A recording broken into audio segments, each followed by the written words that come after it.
चित्रान लिखनी ब्लॉग में सबका हार्दिक स्वागत है। सबके मंगल भविष्य की कामना के साथ सबके स्वागत और अभिनंदन के साथ मैं आनंद लिखनी ब्लॉग में सबका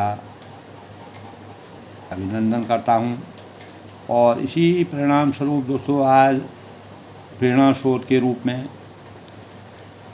अंतरंग योग की साधना हमारे जीवन को किस प्रकार से उजागर करती है, हमारे व्यक्तित्व में निखार लाती है और हमारे व्यक्तित्व को वास्तविक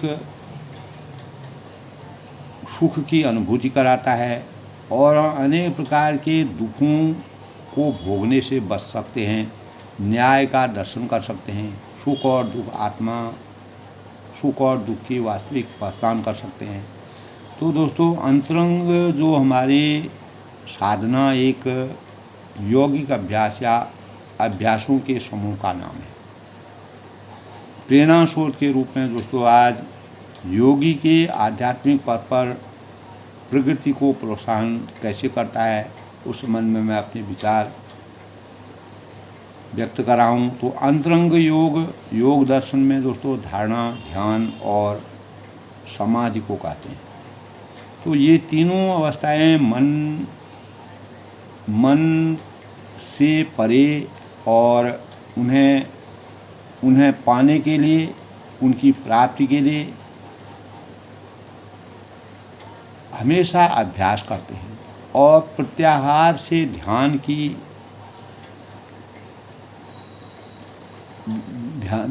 के अर्थ की ओर बढ़ने की कोशिश करते हैं। तो दोस्तों यानी जो भी प्रत्याहार हैं वह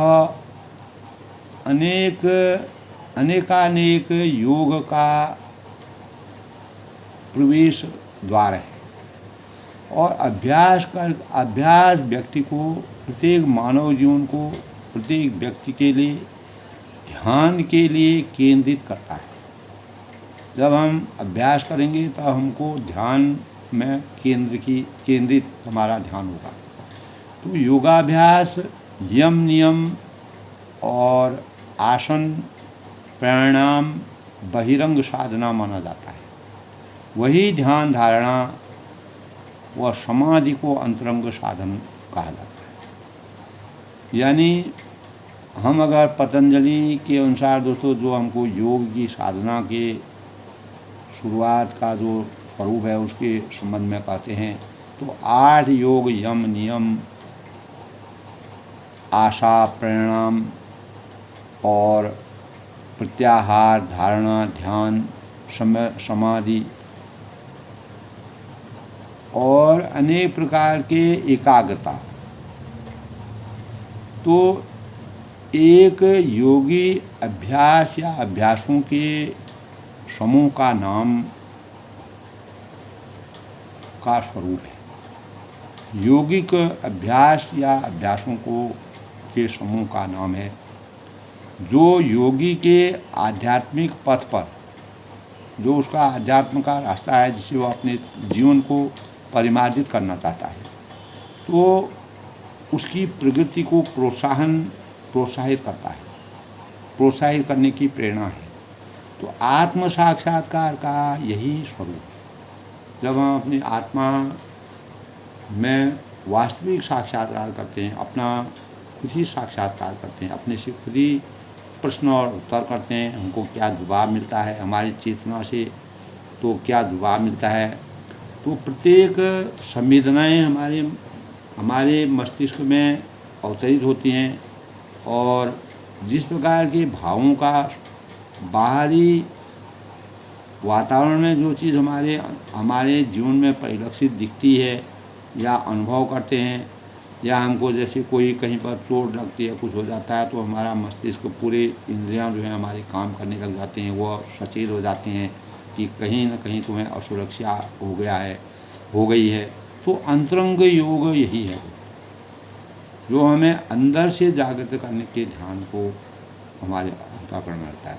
तो ध्यान या समाधि को अंतरंग योग इसलिए कहा जाता है। समाधि जैसे मर्यादा पुरुषोत्तम भगवान राम जी ने हनुमान जी को अनेकों लोगों को मोक्ष प्राप्त करने के बाद स्वयं मानव रूप में अवतरित होकर के मानव जीवन को समाधि किस प्रकार से समाधि लेके परम ब्रह्म परमेश्वर में विलीन हुआ जाता है, उसके भावों को रामचरितमानस में और समाधि ले करके किस प्रकार से मर्यादा पुरुषोत्तम भगवान राम जी का जब हम आदर्शों की चर्चा परिचर्चा करते हैं तो अनेक मानव धर्म की उन्होंने लोक कल्याण करके उनको मोक्ष राक्षसों को मोक्ष प्राप्त करके अपना समाधि ली। तो अंतरंग योग की साधना हमारे जीवन में दोस्तों कोई भी दुख कोई नहीं चाहता है, कोई मानव दुखी नहीं होना चाहता है और दुख भोगना हर एक मानव को पड़ता है। किसी न किसी अवस्था में हमको दुख भोगना पड़ेगा, चाहे हमारे पास अपार धन हो, संपत्ति हो, विद्या हो, बुद्धि हो, विवेक हो, लेकिन कहीं न कहीं हमको दुख की अनुभूति अवश्य हो।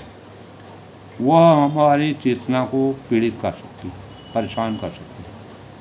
तो न्याय दर्शन के अनुसार सुख और दुख आत्मा की पहचान है। शरीर, इंद्रियों और अंतःकरण प्रकृतिजन्य है, अतः प्रकृति के प्रति इनका आकर्षण और लगाव स्वाभाविक है। दोस्तों, योग दर्शन में दुख को हे कहा गया है और दृष्टा आत्मा के प्रकृतिजन्य योगी पदार्थों के साथ संलग्नता को हे हेतु अर्थात दुख का कारण बतलाया गया। तो दृष्ट दृश्यो संयोगो हेय हेतु, दृष्ट दृश्यो संयोगो हेय हेतु, यानी शारीरिक और मानसिक सुख प्राप्त होने का जो आभास होता है, हमें दो तरह से सुख और दुख की अनुभूति होती है। या तो हम शरीर से कोई कार्य करते हैं जिसको फिजिकल वर्क कहते हैं, अगर हम मस्तिष्क का काम करते हैं तो उसमें भी हमको सुख दुख की दोनों की अनुभूति होती है। तो यह भी दोस्तों क्षणिक और दुख यह भी जो है कुछ समय के लिए होता है और यह निश्चित रूप में हमारे जीवन में परिलक्षित होता है। तो योग दर्शन में दोस्तों, योग दर्शन के अनुसार सभी प्राणियों को राग द्वेष के कारण, द्वेष भावना के कारण, राग के कारण, ईर्ष्या के कारण सांसारिक सुख साधनों से भी मूलतः दुख की प्राप्ति होती है। अगर राग द्वेष और इस प्रकार के भाव हमारे अंतःकरण में न हो, हम अपने को बिल्कुल इस सांसारिक मायमोह और ईर्ष्या द्वेष भावों से विरक्त रखें, तो अविवेकी अनुभव हमको नहीं कर पाते हैं। तो सृष्टि के तीन नित्य शाश्वत पदार्थों में एक में परमेश्वर ही है, जिनका स्वाभाविक गुण आनंद है। आनंद की प्राप्ति करना, सुख दुख की अनुभूति से परहेज करके उसमें लेश मात्र भी दुख नहीं, क्योंकि वही आनंद स्वरूप है। तो अतः आदि भौतिक और आदि दैविक और आध्यात्मिक इन तीनों प्रकार के दुखों से मुक्ति, जो दैहिक भौतिक तापा, उनसे मुक्ति पाने के लिए मनुष्य को परमेश्वर के साथ विलीन होना पड़ता है। व्यवधान रहित संबंध जोड़ना अनिवार्य है। किसी प्रकार के भी कपट राग द्वेष से मुक्ति पा करके अगर परमात्मा के साथ आपको अपना आत्म संबंध जोड़ने हैं तो वही हमारी मन इंद्रियों का प्रेरक भी है। तो दोस्तों, गहन रूप में अगर हम अध्ययन करते हैं तो अशांत में जब हम रहते हैं और उसका एक प्रमुख गुण है, वह है समय में एक ही विषय के संबंध, यानी एक समय में हम एक ही विषय में चिंतित हो जाते हैं, उसी का चिंतन हमको करना चाहिए।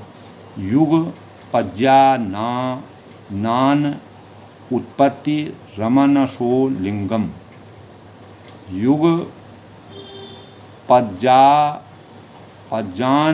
उत्पत्ति मनसो लिंगम, किंतु अपनी तीव्र गतिशीलता के कारण ऐसा आभास होता है, हमको ऐसा एहसास होता है कि वह एक ही समय में अनेकों प्रकार के जो विषय से संबंध हमारा हो जाता है, जिसके परिणाम स्वरूप हमारा चिंतन सही काम नहीं करता है। मन की चंचलता को रोकने के लिए यदि उसे एक ही विषय पर लगा दिया जाए तो उससे आशातीत परिणाम हमारे जीवन में प्राप्त हो सकते हैं। हम अपेक्षित गुणात्मक लाभों का जीवन में परिमार्जित कर सकते हैं लाभों को, और यह प्रायः दोस्तों अशांत में यह भाव हैं। और मन की चंचलता को रोककर यदि उसे एक ही विषय पर लगा दिया जाए तो उससे आशाती जो हमारी काल्पनिक, जो हमारी सोच के अनुसार, हमारी अपेक्षा के अनुसार जो परिणाम है वो हमको मिल सकते हैं। यद्यपि यह अत्यंत कठिन है, क्योंकि किसी भी साधक को साधना के स्वरूप को जगा करके परमात्मा की प्राप्ति होना तथा असंभव को संभव करना। तो गीता में दोस्तों कृष्ण को संबोधित करके अर्जुन द्वारा पूछा गया कि चंचलं ही मन कृष्णं प्रमादि बलवद दृढ़ं तस्याहं निग्रहं मन्ये वायोरिव सुदुष्करणम्। अर्थात चंचलं ही मनः कृष्ण प्रमादि बल वद दृढ़म्, अर्थात इस चंचल मन का निग्रह करना वायु को रोकने जैसा कठिन है। जिस प्रकार वायु प्रवाहित होती है उसको कोई भी नहीं रोक सकता है, इसी प्रकार हमारा जो चंचल मन है उसके जो उद्वेग हैं और मन की चंचलता जो है इसका कोई भी यानी अर्थात इस चंचल मन का निग्रह करना वायु को रोकना जैसा कठिन है। इसका उत्तर योगीराज कृष्ण ने कहा कि असंशयं महाबाहो मनो दुर्निग्रह चलम अभ्यासेन तू कौन्तेय वैराग्येण च गृह्यते। असंशयं महाबाहो मनो दुर्निग्रहं चलम अभ्यासेन तु कौन्तेय वैराग्येण न गृह्यते। यानी इसमें संशय नहीं है कि मन को वश में करना अति कठिन है, इसमें कोई संदेह नहीं है, कोई संशय नहीं है। मन को, अपने कठिन मन को वश में करना हर एक मानव की कल्पना से बाहर है, हर एक मानव के बस की बात नहीं है। क्योंकि तथापि अभ्यास और वैराग्य के द्वारा ऐसा किया जा सकता है। केवल हम निरंतर अभ्यास करेंगे और सांसारिक मोह माया के बंधनों से विरक्त रहेंगे, तब हम कहीं न कहीं अपने मन को वश में करने में कुछ समय के बाद, उस समय के बाद हम अपने जीवन को, अपने मन को वश में कर सकते हैं। तो यह निर्विवाद है कि सर्वोत्तम की प्राप्ति के लिए, परमात्मा परम शक्ति की प्राप्ति के लिए प्रयास ही सर्वाधिक करने पड़ते हैं। जो महान ऋषि हैं, मुनि हैं, तपस्वी हैं, प्रबुद्ध लोग हैं, ज्ञानी लोग हैं, अपार ज्ञान की विभीषिका को जगा करके अपने अंतःकरण में परमात्मा का ध्यान लगाते हैं और इस सांसारिक जो भी दुख हैं और अनेक प्रकार की बुराइयां हैं, अनेक प्रकार के द्वेष, राग द्वेष, छल कपट है, तो सर्वथा उससे निवृत्ति और आनंद की प्राप्ति के लिए कठोरतम साधना करने की आवश्यकता है। भगवान श्री कृष्ण ने ऐसा कहा, और जिसके लिए जीवन का परम लक्ष्य, यानी हमारे जब का लक्ष्य हम आना है वो अपने जीवन में सही मार्गदर्शन और अपने जीवन को ऊंचाइयों तक पहुंचने के लिए लक्ष्यों को संकल्पित नहीं होगा, तब तक वह अपने जीवन को सार्थक नहीं बना सकता है।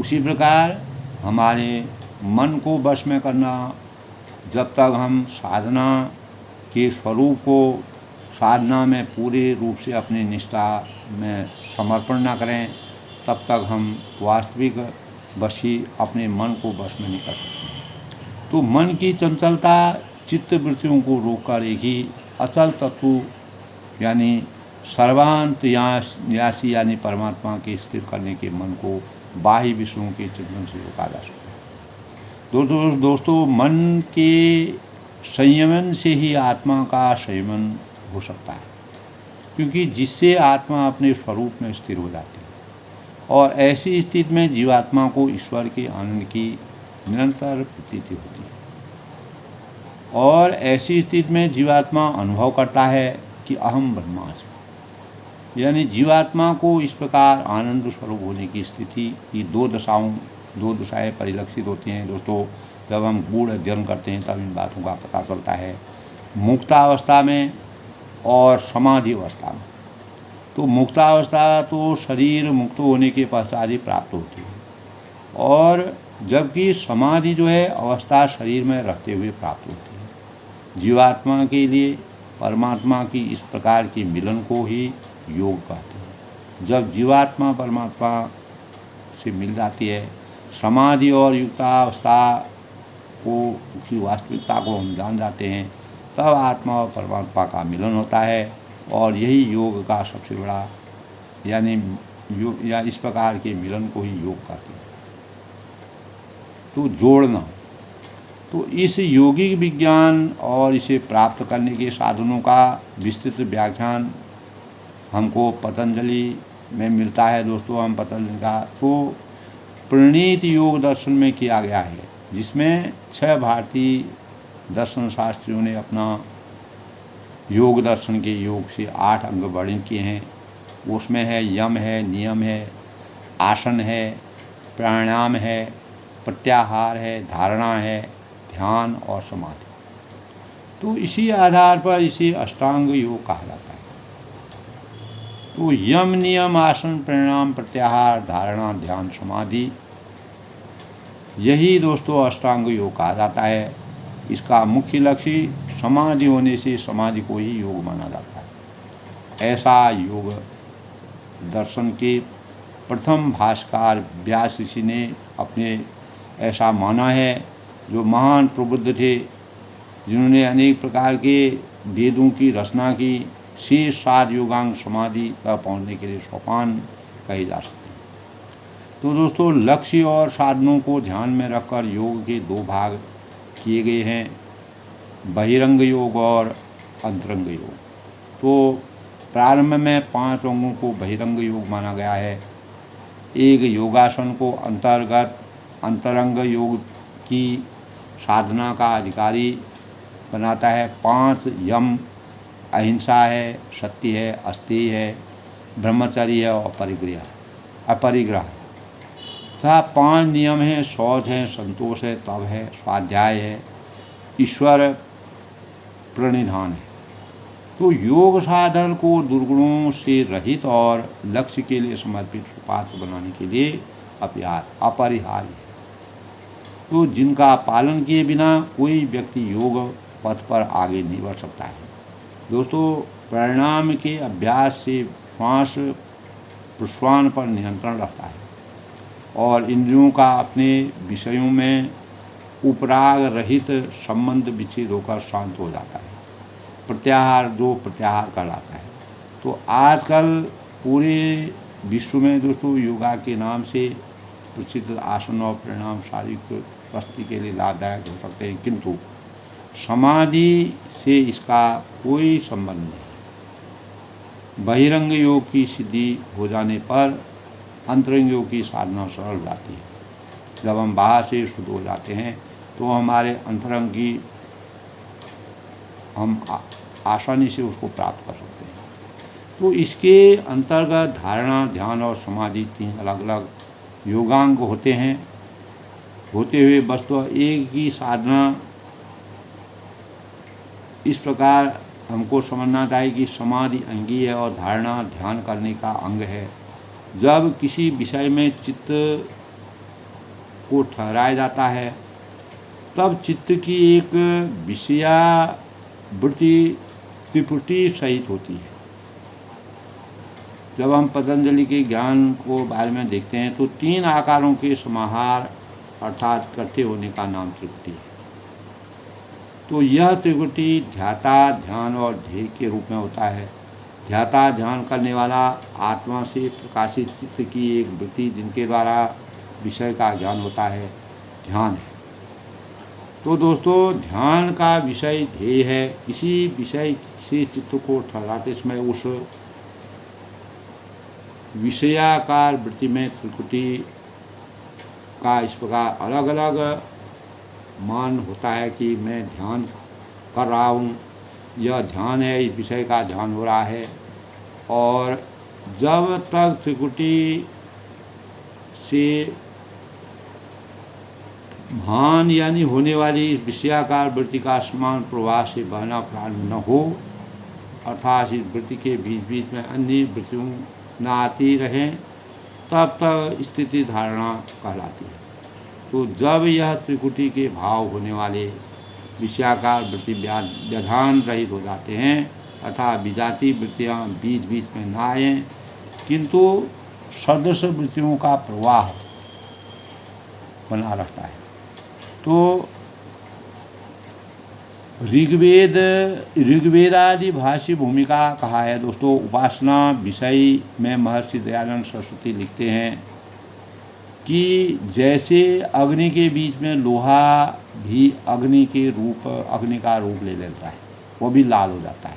इसी प्रकार परमेश्वर के ज्ञान में प्रकाशमय होके अपने शरीर को भी भूले हुए के समान जानकर आत्मा को परमेश्वर के प्रकाश स्वरूप आनंद और ज्ञान से परिपूर्ण करने की समाधि कहते हैं। तो दोस्तों, योगा दर्शन में 4 चैप्टर है, जिसमें समाधिपाद, साधनपाद, विभूतिपाद और कैवल्यपाद। तो अष्टांग योग के प्रारंभिक 5 अंगों की चर्चा साधनपाद में की गई है दोस्तों, जबकि धारणा, ध्यान और समाधि की विभूतिपाद है। तो धारणा, ध्यान और समाधि के प्रातव्य से विभूतियाँ से योग है, जबकि बहिरंग योग उन्हें प्राप्त करने के साधन। तो दोस्तों, हमारे अंतःकरण में बार बार यही प्रश्न उठता है कि योग की कठोर तपस्या क्यों आवश्यक है? क्या परोपकार, दान और शुभ कर्मों से मोक्ष की प्राप्ति नहीं हो सकती है? इसका उत्तर यही है दोस्तों, नहीं। क्योंकि बिना योग साधना के अविद्या, अस्मिता, राग, द्वेष और जो अभिनिवेश होता है, इन 5 क्लेशों से मुक्ति कभी हमको नहीं मिल सकती, जिनका मूल कारण अविद्या है। और इसी के कारण मनुष्य सकाम कर्म करता है, जिसके कर्माशय बनता है, जो पुनर्जन्म का अंतरंग योग की सिद्धि से वस्तुओं के शुद्ध स्वरूप का ज्ञान होता है। तो दोस्तों, गुणातीत वेतन आत्मा और त्रिगुणात्मक जो अचेतन बुद्धि का भेद स्पष्ट हो जाता है। परिणाम स्वरूप योगी अपने को शरीर, मन और इंद्रियों आदि से पृथक जानकर निष्काम कर्म करता हुआ, निस्वार्थ कर्म करता हुआ पुनर्जन्म न होने से मोक्ष की प्राप्ति हो जाती है। तो योग दर्शन में जिस प्रकार का वर्णन विद्या, अविद्या, तात्पर्य है सांसारिक विषयों के उच्च शिक्षित अशिक्षित से नहीं है। यह आवश्यक ही नहीं कि अनेक विषयों का शाब्दिक विद्वान या बुद्धिमान या स्वाध्यायशील और प्रवचनकर्ता को मोक्ष की ईश्वर की प्राप्ति हो जाए। दोस्तों, कठोर उपनिषद में इस बात को स्पष्ट कर दिया गया है कि न्यायात्मा प्रवचन लभ्यो, न्यायात आत्मा प्रवचन लभ्यो, न मेघया न बहुना सुतेन, यमे शिव शृणते तेन लक्ष्य तस्य लक्ष्यस्तये आत्मा निवृणते तनुस्वाम। न्यायात्मा प्रवचनेन लभ्यो न मेघया न बहुना श्रुतेन यमे शैव बणु वृणते तेन लभ्यस्तशैव आत्मा विवृणते तनु स्वाम। अर्थात यह परमात्मा उत्तम प्रवचन देने से प्राप्त नहीं होती। परमात्मा की प्राप्ति हमको उत्तम प्रवचन देने से और अनेक प्रकार के इस प्रकार के लोगों को अपने अंदर आकर्षित करने से नहीं होता है, न बुद्धिमान होने से होता है और न बहुत उपदेश देने से सुनने से होता है। यह तो जिसे सुपात्र समझकर सुन लेता है उसी को अपने स्वरूप का साक्षात्कार प्राप्त होता है। तो भगवान कृष्ण ने केवल अर्जुन को क्यों चुना, मर्यादा पुरुषोत्तम भगवान ने हनुमान जी को क्यों चुना? तो ऐसे भावों का जिस पर जब तक परमात्मा की आसक्ति हमारे अंतःकरण में विराजमान नहीं होती है तो हम कितने भी प्रवचन सुने, कितना भी बुद्धिमान हम हों, कितने भी उपदेशों का अनुसरण करें, वास्तविक चित्त की वास्तविकता हमको प्राप्त नहीं हो सकती है। उसके लिए परमात्मा के सानिध्य की आवश्यकता है। इसीलिए काकभूषण जी के लंबे समय तक सत्संग को सुनने के लिए गरुड़ जी जो है उनके पास गए। उन्होंने अपने मोह माया के बंधन को दूर किया। तो सुपात्र बनने के लिए अविद्या को समाप्त करना पड़ता है और बुद्धिमान होने से और बहुत उपदेश समझें, अपवित्र शरीर आदि की वास्तविकता को समझकर उनके लिए आकर्षण रखें। तो जड़ पदार्थों को चेतन जैसा समझकर व्यवहार न करें। तो दोस्तों ऐसा तात्विक ज्ञान हो जाने पर वैरागी स्वयं जागृत होता है। तो ज्ञान रस पराकाष्ठा वैराग्यम तव सर्वांतयामी परमात्मा के प्रति अतिशय प्रेम उत्पन्न होगा और उसे प्राप्त करने की इच्छा तीव्रतम हमारे अंतःकरण में विराजमान है। तो दोस्तों यद्यपि योग साधना अति कठिन और दुरूह है, लेकिन तथा समाधि काल में आनंद की प्राप्ति हो सकती है और समाधि के संस्कार बन जाने से आगामी जीवन में योग साधना की प्रगति शीघ्र और तीव्र गति से होती है। परिणामतः इस महती उपलब्धि के लिए परमात्मा के वास्तविक सार्वजनिक को प्राप्त योग साधना की प्राप्ति के लिए जो मानव जीवन का चरम लक्ष्य है, सभी को योग मार्ग का पथिक बनना पड़ेगा, योग मार्ग का अनुसरण करना पड़ेगा, जिसके अपने जीवन को वास्तविक साधना के सूत्र में बांध करके जीवन में अंतरंग योग की साधना को परिमार्जित कर सकते हैं और अनेक प्रकार के शरीर, इंद्रियों और अंतःकरण की प्रकृति जन्यता को और आकर्षण की स्वाभाविकता को योग दर्शन में दुख को हे कहा गया है और दृष्टा आत्मा की प्रकृति ने भोगी पदार्थों के साथ संलग्नता को हे अर्थात दुख का कारण बतलाया गया है। तो शारीरिक और मानसिक सुख प्राप्ति के का जो आभास में होता है वह भी क्षणिक और दुख मिश्रित होता है। तो योग दर्शन के अनुसार सभी प्राणियों को राग द्वेष के कारण सांसारिक सुसाधनों से भी मूलतः दुख की प्राप्ति होती है, तो जिसे अविवेकी अनुभव नहीं मानते हैं। तो दोस्तों इसीलिए हमें अपने जीवन में परमात्मा की आसक्ति को प्राप्त करने के लिए चंचल मन का निग्रह करना और वायु को रोकना वैसा कठिन है। इसके लिए भगवान श्री कृष्ण ने कहा है कि इसमें संशय नहीं कि मन को वश में करना अति कठिन है, तथापि अभ्यास और वैराग्य के द्वारा ऐसा किया जा सकता है। जब तक हम हमारे अंतःकरण में वैराग्य की भावना पूर्ण रूप से समाहित नहीं होगी और हमारे जीवन में निरंतर अभ्यास नहीं होगा, तब तक हम वास्तविक अंतरंग की योग साधना से अपने जीवन को सार्थक बनाने में कामयाबी हासिल नहीं कर सकते। दोस्तों आज के प्रेरणादायक विचारों में अंतरंग योग की साधना को हम कैसे समझें, उसके भावों में कितना विचारशीलता है, कितनी गहराई है, कितनी गूढ़ता है, उसका अध्ययन जब हम करते हैं तब हमारे अंतःकरण में वास्तविक ज्ञान की और शारीरिक और मानसिक सुख की प्राप्ति के द्वारों का रास्ता खुलता है और हम आत्मा और परमात्मा के स्वरूप को जान सकते हैं और उसी से हम परमात्मा की आसक्ति को प्राप्त करने में समर्थवान हो सकते हैं। सब लोग सुखी रहें, खुश रहें। और आज के प्रेरणादायक विषय में दोस्तों सभी को इन भावों को सुन कर के और सभी लोग इसका अनुसरण करें, अपने जीवन में पालन करें और अधिक से अधिक लोग अपने जीवन में इसको परिलक्षित करके अपने लक्ष्यों तक पहुँचने के लिए अपनी कार्य प्रणाली को, अपने जीवन को योग, अंतरंग योग की साधना से जोड़ने का प्रयास करें। सब लोग अपनी वाणी को विराम देता हूँ। सब लोग